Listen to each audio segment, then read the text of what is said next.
నుంచి ఈరోజు నిన్న రాత్రి జరిగినటువంటి సంఘటన ఏదైతుందో ప్రవీణ్ పగడాల గారిని మరి రాజమండ్రిలో తీవ్రంగా మరి రాడ్లతోటి కొట్టి కర్రలతోటి కొట్టి షూలతోటి గుండె మీద తొక్కి చంపేసినటువంటి మరి ఆనవాళ్ళు ఈరోజు మనకు కనబడుతున్నాయి. కానీ ఈరోజు రాజ్యం కానీ కొంతమంది మతోన్మాద శక్తులు కానీ కొంతమంది మీడియా కానీ దాన్ని ఒక యాక్సిడెంట్గా చిత్రీకరిస్తున్నారు.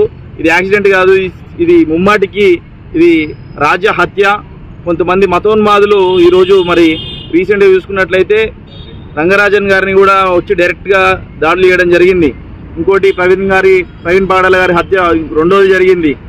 మత సామరస్యాలకు యూనిటీ ఇన్ డైవర్సిటీ అనే ఒక గొప్ప సిద్ధాంతానికి మరి ఈరోజు భారతదేశం ఈరోజు ప్రపంచానికి వెలుగొందుతున్న సందర్భంలో మరి ఇటువంటి హత్యలు ఇటువంటి మత సామరస్యానికి మంటలు పెడుతున్నటువంటి గుంపులకు అందరికీ కూడా హెచ్చరిస్తున్నాము. మీ ఆటలు ఇంకా సాగబోవు.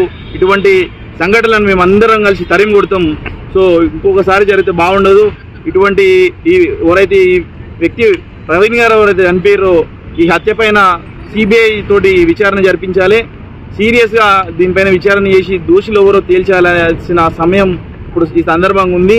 లేని ఎడల మేము ఉస్మానియా యూనివర్సిటీ విద్యార్థులు మేము ఊకోము. ప్రవీణ్ గారు మీ కుటుంబానికి కానీ మీకు కానీ మీ హత్యకు నివాళులర్పించే మీకు న్యాయం జరిగేంత వరకు మేము పోరాటం చేస్తామని చెప్పి కూడా నేను సందర్భంగా తెలియజేస్తున్నాను. Thank you.